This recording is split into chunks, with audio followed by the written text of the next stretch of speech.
bird on a tree. I'm just sitting here. I got time. It's clear to see. From up here, the world seems small. We can sit together. It's so beautiful, you and me. We meant to be in the great outdoors, forever free.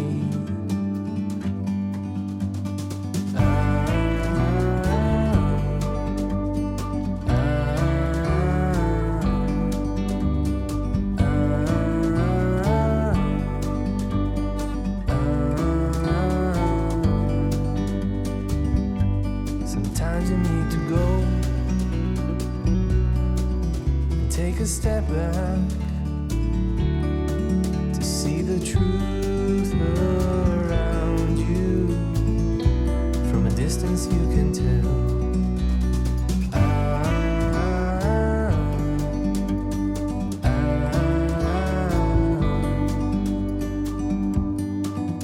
You and me were meant to be in the great outdoors,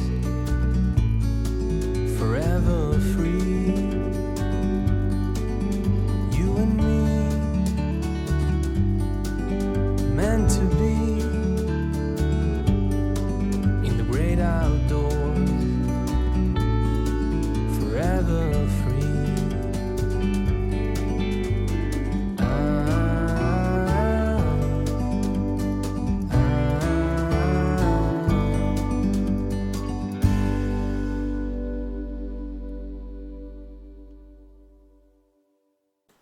안녕하세요. 안녕하세요. 네. 아, 이거 완연한 가을입니다. 우리가 이제 가을하면 이렇게 추자를 쓰잖아요. 추자. 네, 지금은 한자로 추자가 벼와 옆에 불화자가 있지만 예전에는 그 벼화자 자리에 메뚜기가 있었어요. 메뚜기. 그래서 메뚜기를 구워 먹는 그런 가을. 벼메뚜기죠. 그러니까 벼가 벼잎을 메뚜기가 갉아먹고 성장을 하기 때문에 벼메뚜기, 메뚜기가 있습니다. 오늘 들녘을 보는데 정말 그 황금색이라는 말이 정확하고 멀리서 바라보는데도 벼 이삭 나달들이 익어가는 소리 그런 게 들릴 것 같은 그런 느낌이 들었어요. 또 어린 시절에 논두렁을 걸었을 때에 그 벼포기에서 익어가는 나락에서 나는 그 벼의 냄새가 있거든요. 향기 그런 게 코끝에 스치는 것 같은 그런 느낌을 받았습니다. 아주 완연한 가을.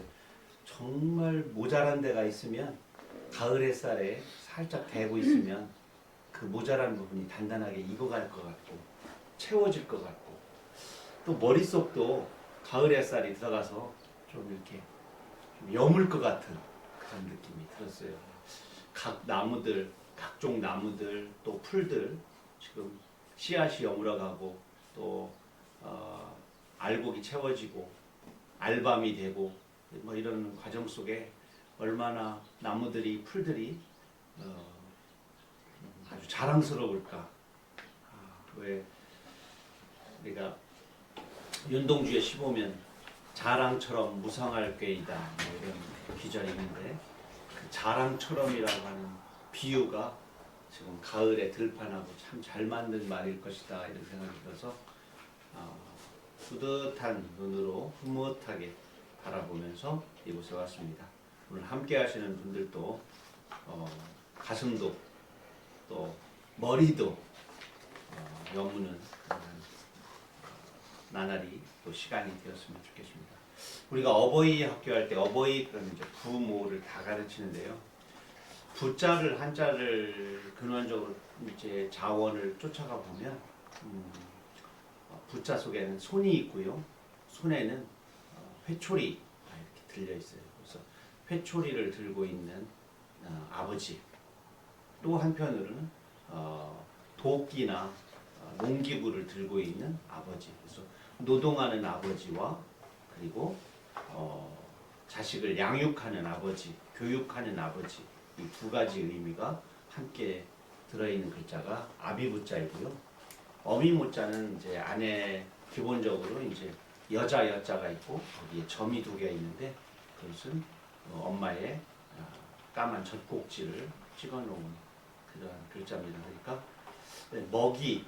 먹여서 키우는 것 이쪽이 어머니가 더 강조되어 있다면 가르치고 또 노동하고 힘쓰는 일에 아버지 쪽이 더 있는. 그래서 우리들이 부모의 역할 중에 기본적인 것 중에 하나가 먹여주고 키워주고 입혀주는 또 교육시키는 그런 부분이 아닌가 싶어요. 양육이라는 말이 있는가 하면 봉양이라는 말이 있죠. 이제 양육은 양자하고 봉양하고 양육하고는 양자가 같은데 양자는 풍부하게 먹을 수 있도록 먹거리를 제공하는 겁니다. 근데 양육의 육은 교육입니다. 훈육, 교육. 봉양은 자식이 부모를 교육시키면 안 되잖아요. 근데 먹을 것만 주어서는 안 되잖아요. 그래서 꼭 앞에 봉자가 들어요. 받들 봉자. 공경심이 꼭 있어야 된다. 어른을 대접할 때는 기본적으로 앞에가 봉이죠. 공경심으로 받들어서 이렇게 식사 대접하거나 의식주를 해결해 드리는 것을 봉양이라고 합니다. 자, 우리가 어버이 학교에서 어버이라는 말 속에 담겨져 있는 한자 속에 부자와 모자에 대한 풀이를 간단하게 해보았습니다. 오늘 첫 번째 시는 빵빵한 소. 빵빵.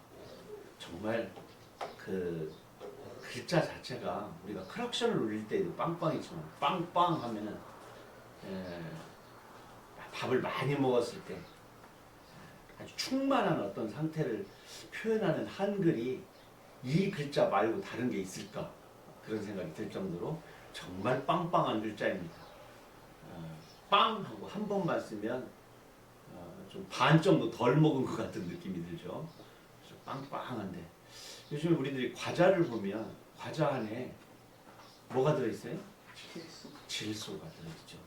질소. 그래서 그 질소에 관한 이야기인데 제가 약간 비틀어서 썼습니다. 우리 한번 읽어주실래요? 시작. 빵빵한 소, 과자보다도 가벼운 소, 과자가 좋아, 과자 봉지에 사는 소, 빵 냄새가 좋아, 빵 봉지에 사는 소, 늘 배가 불러서 과자와 빵은 건드리지 않는 소, 유통기한이 지나면 더 빵빵해지는 소, 봉지를 뜯으면 어느새 날아가는 소, 지는 게 이기는 거야, 싸움 한 번 안 한 소, 하지만 착하지 않은 소, 언제나 얄미운 소, 오라질 질소. 마지막에 질소가 나오죠. 과자 속에 있는 소는 소인데 정말 아쉬워. 우리가 실제로 먹는 건 질소를 먹는 게 아니고 질소는 그 안에서 어떤 역할을 할까요? 우리가 탁 생각할 때 부푸는 뭘 부풀려? 과자를 부풀려요? 아니면 봉지를? 봉지를 부풀리죠. 봉지가 부풀면 뭐가 좋겠어요? 양이 많아 보여. 양이 많아 보여. 또 하나는 과자가 안 부셔져. 부서지지 않고 깨지지 않아요. 그러니까 과자를 보호하는 차원도 있고 과자의 그 바삭한 그 상태를 유지하는, 그리고 양적으로 많아 보이는. 그러니까 양적으로 많아 보이는데 실제 봉지를 딱 찢어서 질소가 싹 빠져나가면 과자가 너무 작으니까 실망을 하게 되죠. 다만 회사 차원에서는 과자를 잘 보존할 수 있고 또 상하지 않게 할 수도 있고 또 많게 보일 수도 있고 이동 중에 바스러지는 일도 방어할 수 있으니까 질소가 매우 귀하죠. 옛날에는 어떻게 질소를 담을 수가 없으니까 요즘에 기술이 좋아가지고 봉지에 질소를 아주 빵빵하게 잘 넣었죠. 그래서 오늘은 질소 공부를 조금 한번 해보겠습니다. 질소는 이렇게 씁니다. 그래서 이 니트로겐 안에 앞에 있는 N자만 뽑아서 질소를 그냥 N이라고 화학 원소기로 표시하고 원자 번호는 7번입니다. 특징이 무색, 무취, 비활성 기체예요. 기체가 막 활성이 아니라 그냥 살아서 움직이게 막 이렇게 막 커지거나 막 이렇게 막 자기 안에서 내부적으로 어떤 변화가 일어나는 화학적 반응이 일어나지 않는 그 자체입니다. 생명 활동에서도 역할을 많이 하죠. 우리가 질소라고 하는 거름이 있죠. 네.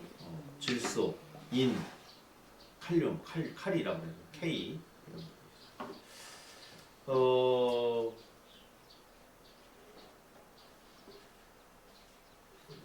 산업 쪽에서도 응용을 많이 하는데 이에 질소가 이렇게 봐요. 타이어 공기 압축기 이런 데도 씁니다.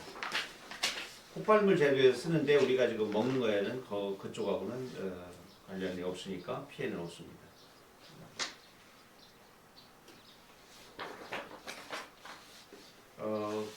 과자를 만들 때 왜 질소를 넣는가 이런 질문을 좀 하게 되죠.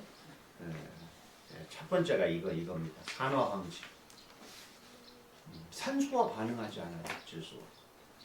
그래서 산화가 안 돼. 과자 그대로 놓으면 공기 중에 산소하고 만나서 눅눅해지고 약간 맛도 변하잖아요. 못 먹잖아요. 그렇게 해가지고 산화가 된 것들은 발암물질이에요, 1급. 그래서 참 위험한 것 중에 하나가 여러분들 견과류 먹잖아요. 다 좋다고 생각하잖아요. 근데 견과류 뚜껑을 열면 안에 요만한 먹지 마시오라고 뭐가 들어있죠? 그게 이런 역할을 해요. 수분만 제거하는 게 아니라 산화를 하지 않도록. 산화 쉽게 말하면 사과 같은 거 깎아 놓으면 산화가 되죠. 갈변이라고 해서 갈색으로 변하잖아요. 근데 이 땅콩이나 견과류들이 바깥으로 나가서 산소와 만나면 그 산화가 되는데 그거는 100% 안 먹는 게 좋습니다. 100%. 그거 아까워서 계속 먹다 보면 암 걸립니다. 독약이에요, 독약. 거기에는 나중에 푸른 곰팡이 식중독 일으키는 그것까지도 발생하고 나면은 큰일이니까 예전에는 그래서 좀 눅눅해지면 프라이팬에 다시 균을 제거하거나 이렇게 해서 먹었는데 안 먹느니만 못하다. 조그맣게 밀봉된 포장을 뜯어서 그때 그걸 다 먹고 남은 것들은 그냥 버리는 것이 좋습니다. 부피유지 그 다음에 아까 말씀드린 그 다음에 이제 내용물이 상하지 않도록 깨지지 않도록 하는. 그러니까 질소는 꼭 필요한데 아이들에게 질소를 이래서 넣는단다 이거 매번 설명할 수가 없잖아요. 그러니까 아이들은 그냥 속상하기만 한 거죠. 좋은 점은 물에 빠졌을 때 그 과자 봉다리를 잔뜩 등에 지고 강을 건널 수 있습니다. 튜브의 역할을 합니다. 다음 시는 귤사세인데 되게 이거는 싫어합니다. 제가 2002년도까지 11월까지는 홍성 청솔 아파트 앞에 이렇게 살았어요. 오감리 938번지에 살았습니다. 고전에는 고암리 문화동에 살고. 근데 그 청솔 아파트 담장 시작되는 지점이 그 보건소가 있고요. 그 옆으로 홍성 초등학교가 있어요. 그러면 이 담장이 시작되어 있는 그 지점에 귤을 파는 트럭이 하나 있어요. 아저씨가 팔아요. 그럼 청솔 아파트 입구 들어가는 입구 슈퍼 앞에는 또 귤 파는 아줌마가 있어요. 아기를 안고 있어요. 근데 둘이 귤값이 달라요. 그렇다면 1,000원에 귤이 아저씨는 5개다. 그러면 아주머니는 3개만 파는 거야. 사람 마음이 묘하죠. 1,000원에 5개 하는 데가 더 팔리겠어? 1,000원에 3개 하는 게 더 팔리겠어? 1,000원에 3개 하면 안 살 것 같잖아요. 그런데 뭐가 좋아도 좋을 거야. 저쪽 5개 파는데 여기 3개 파니까 봐봐. 훨씬 더 예뻐 보이잖아. 막 이렇게 자기가 1,000원에 3개인 것에 대한 분명한 이유를 아주머니가 얘기하지 않아도 스스로 만들어가지고 거기서 사는 사람이 있어. 그래도 애기 안고 있잖아. 애기가 좀 안쓰러웠지. 그래서 내가 그쪽서 샀지. 그런데 저는 3층에 살았단 말이에요. 이 두 분이 다 보여. 다시 좀 어둑어둑 이제 다 팔잖아. 그럼 아줌마가 이렇게 주섬주섬 해가지고 싸요. 그러면은 살살살살 둘이 만나서 같은 트럭 타고 가. 뭐야? 뭐야? 두 분이 부부야. 그런데 둘이 같은 곳에서 팔면 한 곳에서만 팔게 되잖아요. 전략이 있지. 두 곳에서 팔으니까 2배는 안 팔리겠지만 그래도 1.5배 더 팔리는 나름 전략을 세우고 또 거기엔 또 아기가 또 있고 그래서 또 우리가 또 아기 안고 있으면 더 주머니를 빨리 열게 되잖아요. 한쪽은 아기의 방식거리는 미소와 그 아기의 천진난만한 얼굴과 약간의 안쓰러움 이것이 사는 사람에게 나도 뭔가 사람 인류애를 좀 발휘한 것 같은 뿌듯함을 주고 저쪽에는 아저씨 쪽에서는 아이고 저쪽하고요 우리가 훨씬 많이 줘요 그러면서 또 그렇게 하고 나름 재미있는 한 전략이 아닌가 싶긴 했는데 그게 미워 보이지 않았어요. 그래서 제가 그 내용을 그대로 글로 썼어요. 아무래도 귤 파는 아저씨처럼 생긴 우리 현수 씨가 읽어주세요. 크게 읽어주세요. 귤 사세요. 아줌마와 아저씨는 아파트 담장 양쪽 끄트머리에서 귤을 팝니다. 노랑머리 아줌마와 밀짚모자 아저씨는 나만 보면 귤을 하나씩 줍니다. 똑같은 귤인 것 같은데 아저씨는 1,000원에 6개를 팔면서 하나도 안 남는다고 일상입니다. 아줌마는 1,000원에 9개를 줍니다. 남으니까 장사하죠. 한박 웃음까지 덤으로 줍니다. 엄마는 꼭 아줌마한테 귤을 사면서 품은 쪽 아저씨를 흉봅니다. 아빠는 꼭 아저씨한테 귤을 사옵니다. 가족은 소중하니까 좋은 걸 먹어야 해. 괜히 비싸겠니? 엄마가 사온 것보다 맛있지? 나는 삐죽 나온 엄마 입에 귤을 까서 넣어줍니다. 나와 아빠는 끝까지 비밀을 지킬 겁니다. 아줌마와 아저씨가 부부라는 것을. 가격을 다르게 불러야만 두 분 다 잘 팔린다는 것을. 비밀을 지키려니 나도 힘이 듭니다. 사람들 몰래 아줌마가 아저씨 트럭에 올라가서 아기에게 젖을 물린다는 건 나만 압니다. 아파트 사람들이 알면 아줌마와 아저씨에게 욕할 겁니다. 귤값 갖고 장난쳤다고 손가락질 할까봐 걱정입니다. 어딘가로 떠나버리면 공짜 귤이 사라지는 것도 아깝지만 아기를 보지 못하는 것이 더 속상할 것 같습니다. 그런데 큰일입니다. 엄마가 오늘 귓속말로 속삭였습니다. 너만 알고 있어야 해. 저 두 사람은 부부란다. 똑같은 귤을 차이 나게 파는 거야. 그래야 다 잘 팔리거든. 엄마가 눈을 깜빡이며 말했습니다. 아빠 같은 사람 때문에 비싼 것도 팔리는 거지. 엄마가 비밀을 어찌 알았을까요? 돌아갈 때면 노랑머리 아줌마가 무퉁이 돌아서 저쪽 골목길에서 아저씨 트럭에 올라듣는다. 아무래도 아빠가 엄마에게 얘기한 것 같습니다. 비밀이야? 쉿. 아빠한테는 절대 비밀이야. 엄마는 거짓말을 할 때 눈을 깜빡입니다. 우리 집에는 김치냉장고도 베란다도 귤밭입니다. 엄마도 사날르고 아빠도 사날르고 지금 다 보니까 셋 다 알고 있죠. 아빠도 알고 있고 엄마도 알고 있고 나도 알고 있어요. 근데 나는 또 좋은 점이 뭐냐면 간혹 약간 문드러진 거 이런 거 하나씩 학교 오고 갈 때 줘. 근데 실제 상황에서 제가 조금 더 시 속에서 더 동시죠. 이런 동시 속에서 중학생 한 1학년 정도의 시라고 생각하면 되는데 좀 더 그 재미를 더하려고 이야기를 만들어서 좀 끼워 넣습니다. 이야기 시로서. 근데 제가 쓰고 싶을 때 이걸 쓰면서 그랬어요. 엄마도 아빠도 나도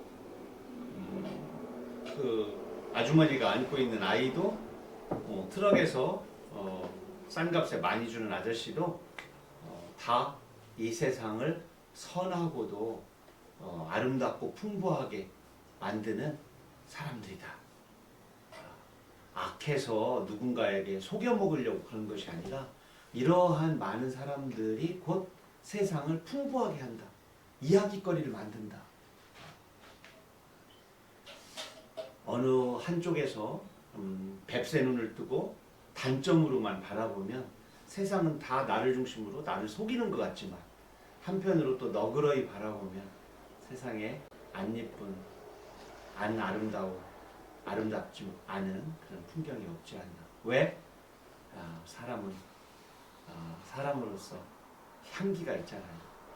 그리고 그 아줌마 또 품속에 있는 아기와 아저씨도 그 트럭도 귤도 다 빛나게 이 세상에서 이 지구의 한기퉁이에서 아름다운 삶을 꾸려나갈 것 같은 그런 기대.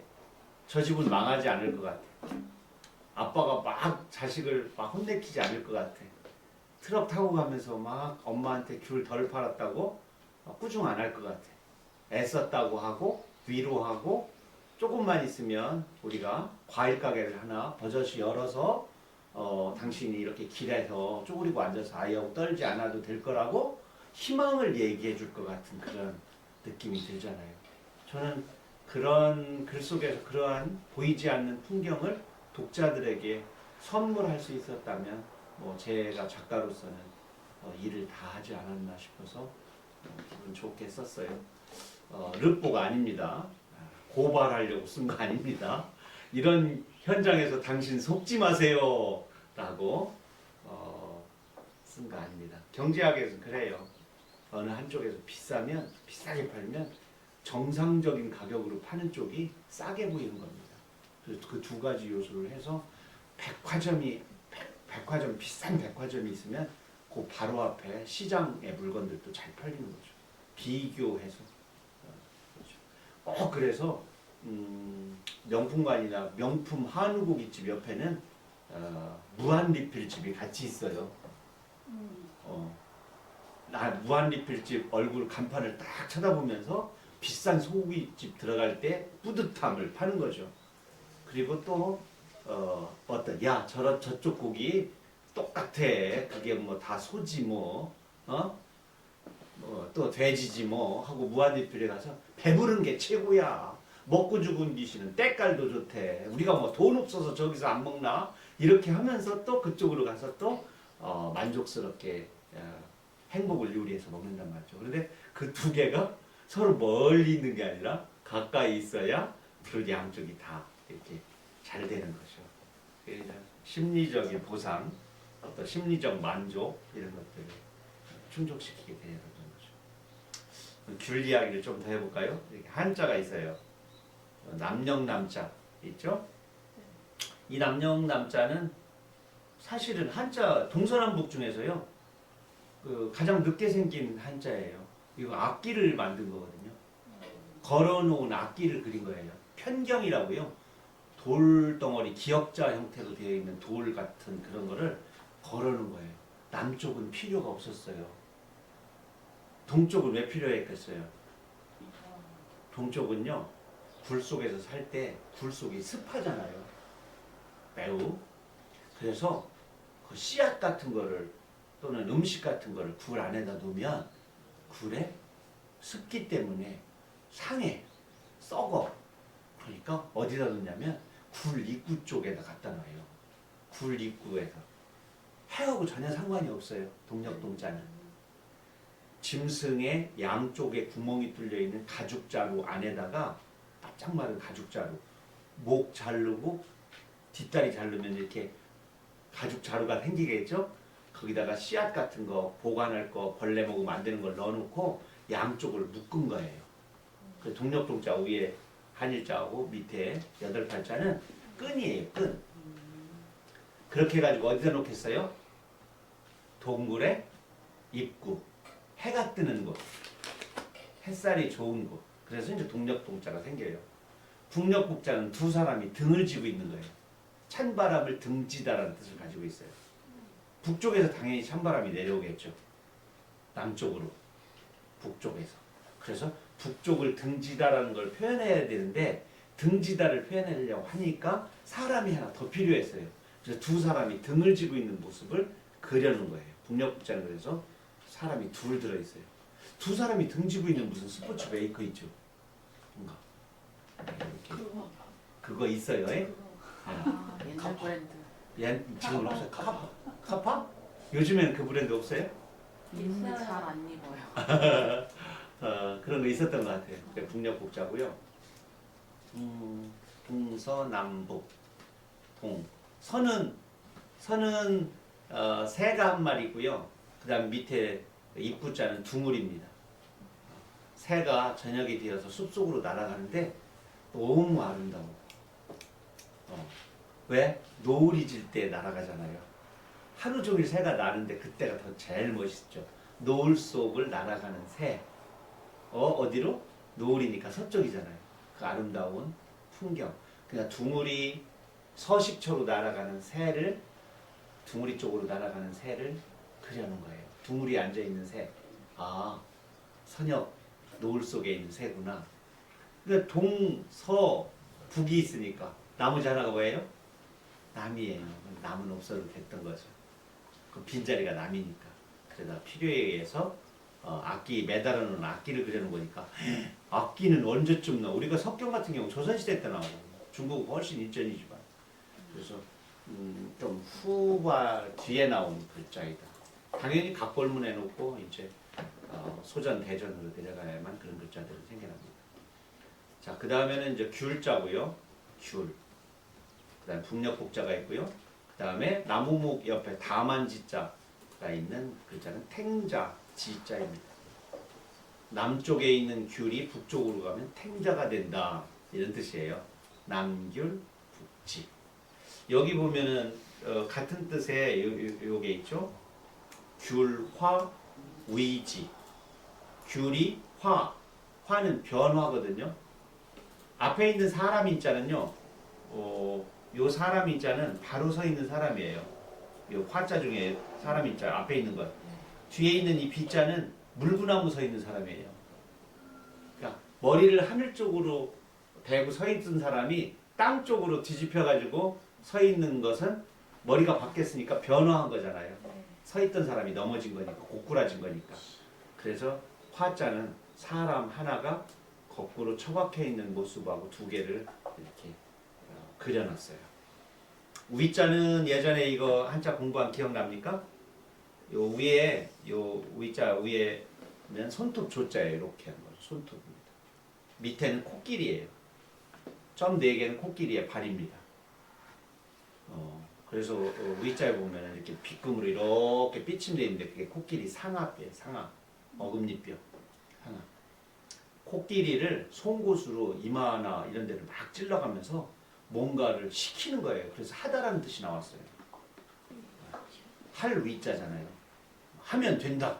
코끼리를 조련하는 거예요. 코끼리가 얼마나 불쌍해요. 어렸을 때 발에다가 새덩어리를 묶어놓으면 안 움직여. 새덩어리를 나중에 풀러놔도 그 자리에서 안 움직여요. 이게 하다라는 뜻이 있고요. 되다라는 뜻이 있어요. 하면 된다. 하다와 되다가 있는데요. 또 뭐 위하여, 뭐 삼다, 여기다 여러 가지 뜻이 있는데 여기서는 되다라는 뜻입니다. 그러니까 귤이 변화하여 탱자가 되다 이렇게 풀이합니다. 귤이 변화하여 탱자가 되다. 그래서 귤화 위지 또는 남귤 북지 같은 말입니다. 사람이 어떤 환경에서 크느냐에 따라서 그 환경은 가정 환경일 수도 있고 교육 환경일 수도 있고 또 여러 환경이 있어요. 그 환경에 따라서 주변의 모습에 따라서 긴 나무 교목으로도 크고 또 땅바닥을 기는 관목으로도 크고 또 어디로 가면은 향긋한 귤이 열리기도 하고 어디에 가면은 가시가 많은 탱자로 변한다 그러는데 사실 생물학적으로 따지면 귤은 절대로 탱자가 안 됩니다. 종이 달라요. 그렇지만 비유로서 이렇게 쓴 겁니다. 이 남쪽과 북쪽은 어디를 말하냐면요, 요거입니다. 회수. 황하강, 황하하고 장강 사이에 이 회하라고 회수가 있는데, 하는 큰 강을 하라고 그러거든요. 강하, 황하, 강. 근데 그보다 작아서 수라고 부르는 거예요. 수, 회수. 그리고 우리가 작다 그러니까 정말 작다고 생각하면 안 돼요. 중국 대륙 전체를 거의 관통하는 그러한 긴 강입니다. 오죽하면 장강이고, 오죽하면 흙탕물이 많아서 황하겠어요. 누르왕자리 흙탕물이라는 뜻이거든요. 큰 한천입니다. 거기를 중심으로 해서 남북을 나누는데, 속담으로는 이런 게 있다. 귤이 회수를 건너면 탱자가 된다. 회수는 중국의 지역입니다. 사람이 처해 있는 곳에 따라서 선하게도 되고 악하게도 된다. 그렇죠? 나자마자 교도소에 태어나서 매일 맞고만 자랄 수도 있고, 부모님이라는 환경이 있잖아요. 또 골목에 가면은 주변 이웃의 환경이 있고, 또 소득 수준이라는 환경이 있고, 또 부모의 교육 수준도 있고, 또 텔레비전이라든가 오락실이라든가 이런 어떤 사회적 환경도 있고, 그래서 여러 환경의 영향을 안이 받을 수가 없죠. 특히 어렸을 때는.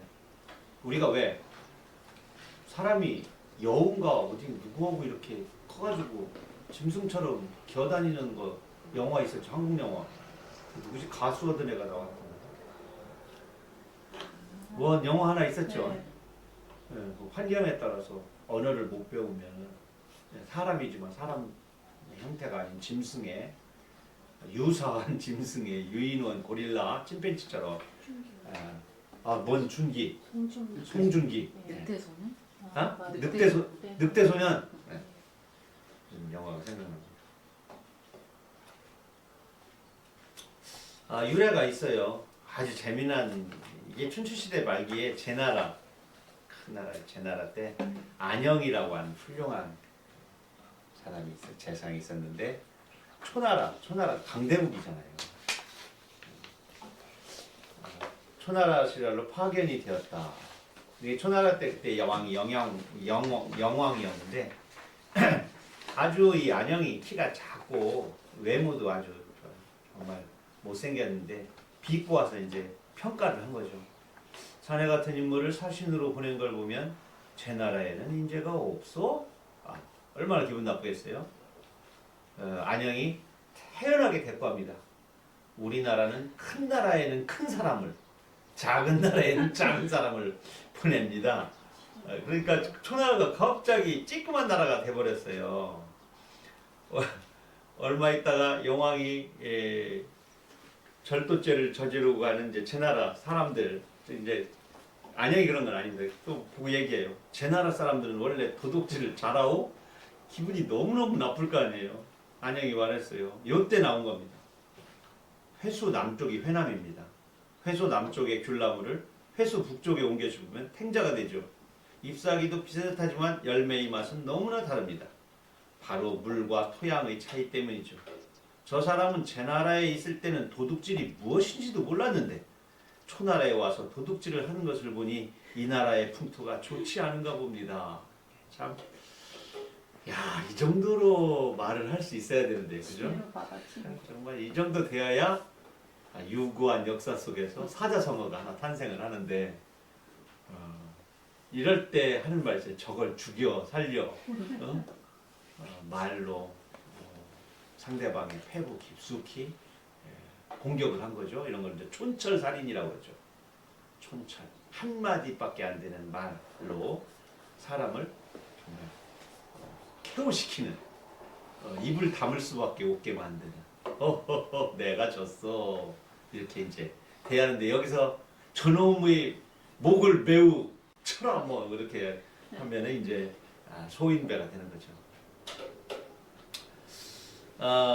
맛이 변하겠지만 그렇진 않은데, 여기 이렇게 나무 위키를 보다 보니까요, 실제 순무를 강남에 심으면 배추가 되고 그런다고는 해요.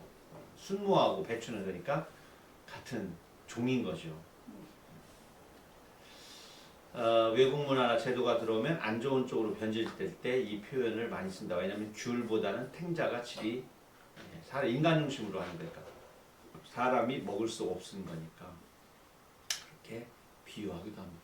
그래서 이 강하고 병원균에 강하고 병충해 또 냉해 이런 거에 강한 귤은 아무래도 탱자나무는 아무래도 북쪽에 크니까 냉해를 입지 않을 거 아니에요? 추위에 강할 거 아니에요?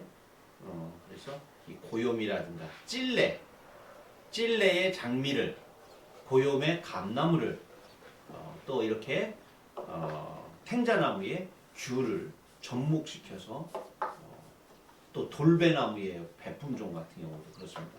애기사과, 재래종, 산속에서 크는 나무의 신품종의 접을 붙여서 커다란.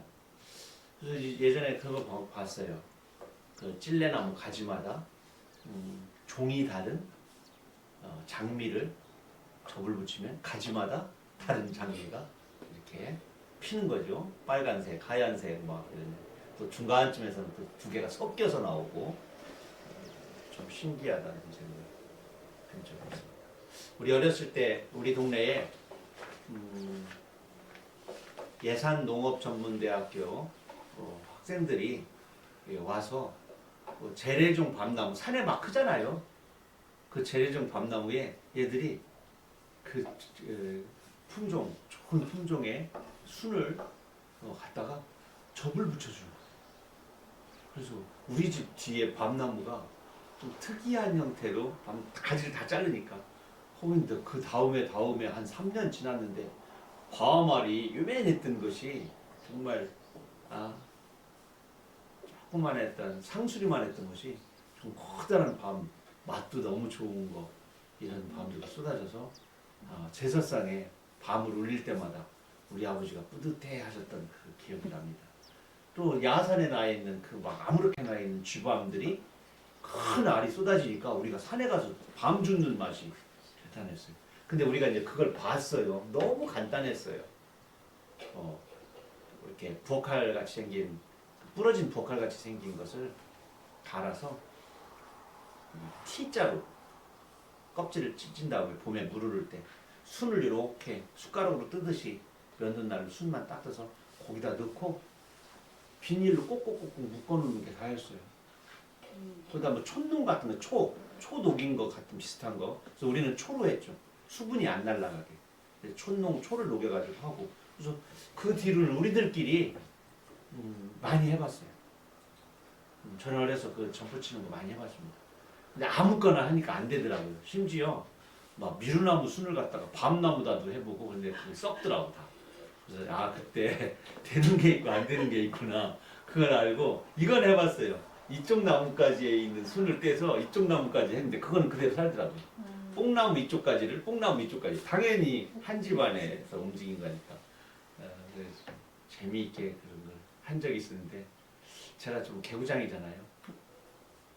그래서 우리 집 나무 하나는 밤나무 하나는 다 잘라내고 산에서 쥐밤나무 해가지고 오히려 큰 밤이 열리던 게 이제 쥐밤이 열리게 바꿔놓는 적이 한 번 있었는데 그게 되게 재밌었어요. 밤나무 반절은 큰 거 열리고 반절은 쬐끄만 거 열리고 이렇게. 우리 뒤에 지금 그 밤나무 거의 죽을 지경이지만 있습니다. 정말 그 진딧물 엄청 많이 붙었던 밤나무였는데 고염나무에 또 그 정말 먹을 수 없는 감나무가 있었거든요. 요즘 또 옆에 있는 씨만 잔뜩 들어있는 감나무에 대적감 같은 거. 어렸을 때 기억이 납니다.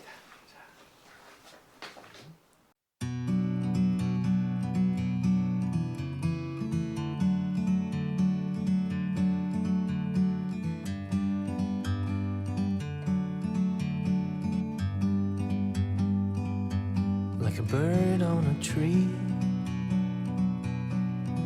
I'm just sitting here. I got time, it's clear to see. From up here, the world seems small, we can sit together. It's so beautiful, you and me. We meant to be in the great outdoors, forever free.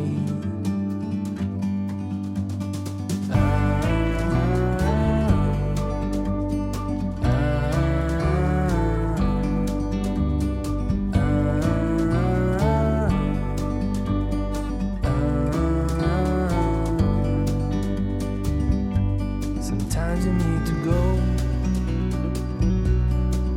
and take a step back to see the truth around you. From a distance you can tell.